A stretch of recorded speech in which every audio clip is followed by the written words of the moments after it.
Lokutei Sichas, Chelek Yudalid Parshas Dvarim, the second Sicha.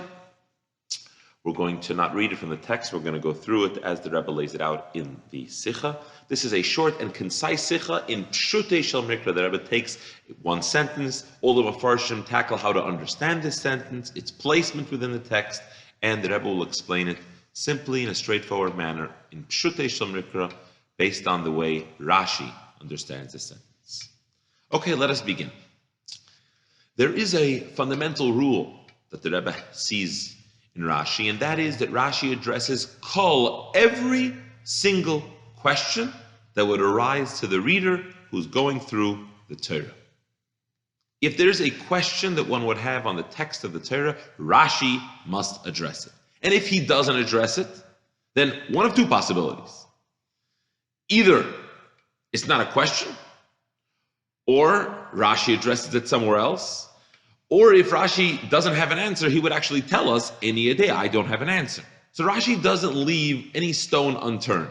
If there's something in the text of the Torah that requires explanation, Rashi is there for us. And therefore, if we have a question and we see that there's something in this Torah, in this week's Torah portion that Rashi does not address, that means that we're not getting it, that Rashi already addressed it, or it must be very, very straightforward or simple. And with that introduction, let us venture on into this week's Sicha. You see, this week, Moshe begins his farewell address to the Jewish people, and he begins toichacha. He begins rebuking them before he's going to pass away. He tells them, listen, you didn't always behave correctly. And one of the sagas that he reminds them of is the Miraglim. Yes, some 39 years ago, you asked me if I could send spies and scouts into Israel. I acquiesced, I agreed. The spies went in, they came back, and they discouraged you from entering the land, and you didn't have faith in Hashem, etc., etc. Because of that, Hashem said, this generation will not enter Eretz Yisrael. Im yira ish banashim ha'ila, Hashem says, I promise none of these men will enter the land, hadar hara hazeh, of this evil generation. They will not enter as Eretz Hatayv. They will not enter the good land, except for, continues the sentence, Zulasi Kalev ben Yefuna, except for Kalev. Kalev, he was one of the righteous men who went in. Hu yirena, he will see the land. Yan, and I promise this is because he followed, he was filled with the spirit to follow God. All of a sudden, the Torah says, we interrupt this program, and the next sentence tells you, you know what Moshe says? I also was punished. God was also angry with me because of you. And he told me, I also will not go into this land. After saying that, the pasuk continues and says, there's another one of the spies who was a good guy. He's also going to go into Eretz Yisrael. Yeshua ben Nun, he will enter Eretz Yisrael, and you will not, except your children will.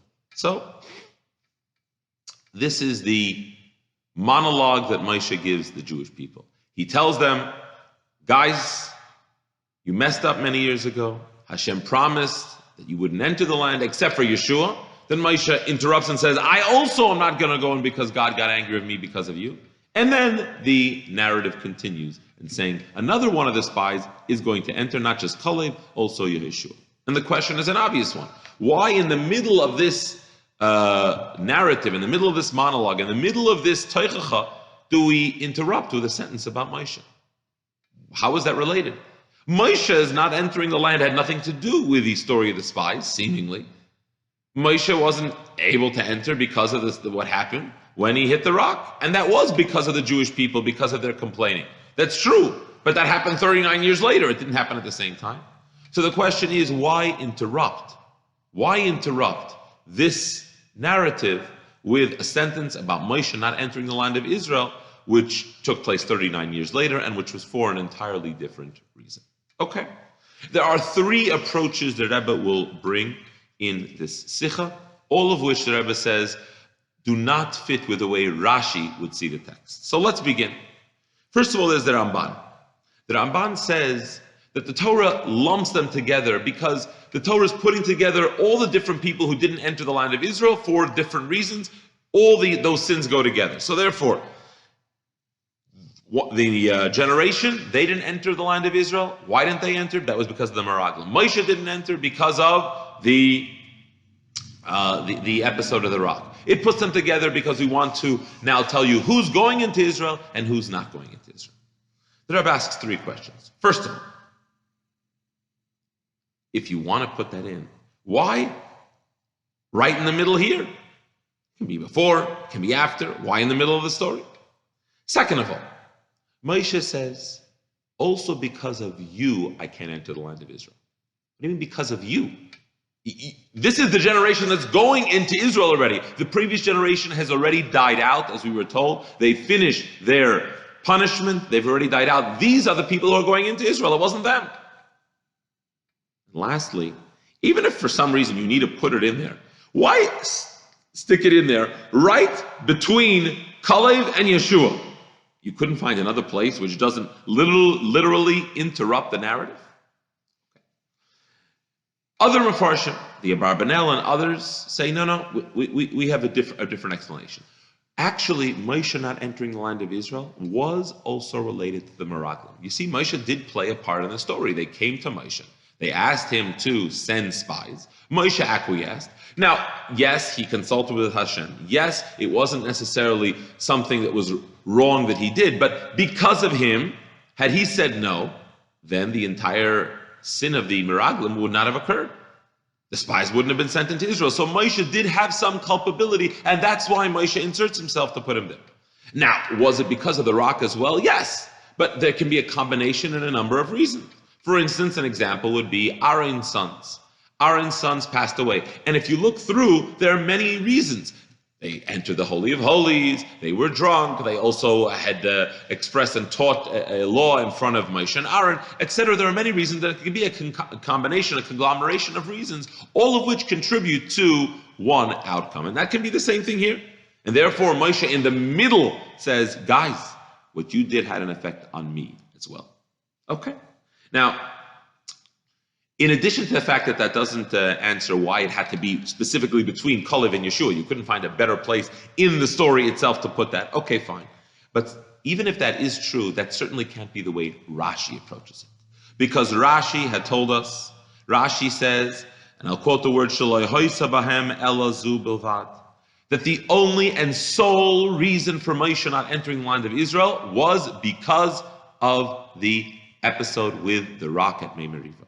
Heim levadam ein bahem avanachar. It is they alone and no other sin that caused Moshe not to enter the land. Secondly, why does Moshe say God got angry because of you? Now, it wasn't you who caused the anger. It was maybe I contributed in some way. But why does Hashem gambi his anaf? Hashem got angry because of you. Hashem wasn't angry that Moshe hadn't done anything wrong. Maybe what happened later caused Moshe not to go into the land of Israel. Maybe it had an impact on Moshe. But Hashem wouldn't have been angry at Moshe. He didn't do anything wrong by letting them send the spies. They did something wrong by the outcome of the sending the spies. Okay, that's possibility number 2. Possibility number 3 is perhaps the reason of the juxtaposition, putting together Moshe's sin with the Meraglim sin, is because the Torah wants to tell us the magnitude and the gravity of the Aveira of Moshe. We find many times in the Torah that the Torah puts things together to show their gravity and weight. For instance, we have the section about the Para Aduma right next to the passing of Miriam. And there Rashi tells us, because we want to show you how the magnitude of Miriam's passing, that just as the Para Aduma had the ability, the red heifer had the ability to bring forgiveness, even for the most severe types of impurity, so too does the passing of the righteous have that ability. We have similarly later on in 2 Torah portions from now in Akev, where there'll be a juxtaposition. Moshe will put Aaron's passing right next to talking about breaking the luches, the tablets. Why are those two put together?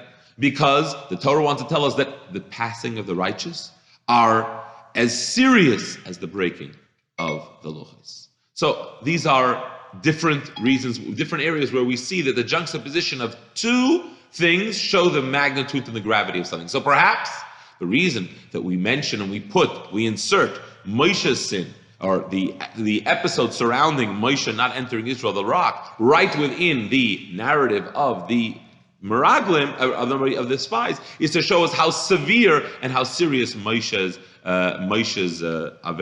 sin was. Says the Rebbe, first of all, we already know the gravity and the magnitude of what happened with Moshe. As we say, Yan lehamantim bi lahakdisheni le'ini b'nei Yisrael. What Moshe did caused a desecration, or didn't bring to the sanctification of God's name. And we can go through the details of exactly what it was that took place at that time. But the Torah itself lets us know, we already know how important and how great and how grave Moshe's sin was. Number two, if the sole purpose here is to explain the gravity and the magnitude of Moshe's sin, then it should talk about the sin. It shouldn't talk about the result of the sin. Here, we're not talking about the sin. We're talking about the result of the sin. That I can't go into Israel, says Moshe, because of what happened.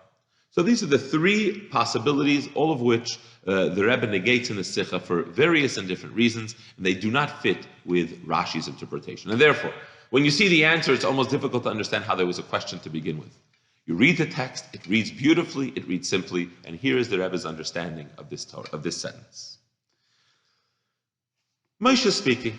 He's telling the Jewish people that they did something wrong, they didn't have trust and faith in God, and therefore, they're not going to go into the land of Israel. Then, the Torah says, except for Chelek. Chelek is going to go into the land of Israel. Sentence 1. The next sentence talks about Yeshua. Yeshua is going to go into the land of Israel. He's going to actually not only go into the land of Israel, he's not only going to see the land, he's actually going to help you acquire, settle, and inherit the land. In other words, the Torah is dividing between a man by the name of Chelek and a man by the name of Yeshua. Chelek, because of him being one of the good guys, he's going to get to see the land. And Yeshua is going to get to see the land, and he's going to actually get to be part of helping you inherit the land. He's going to lead you in there. Why is he going to lead you in there? Well, we have a sentence which parenthetically explains that.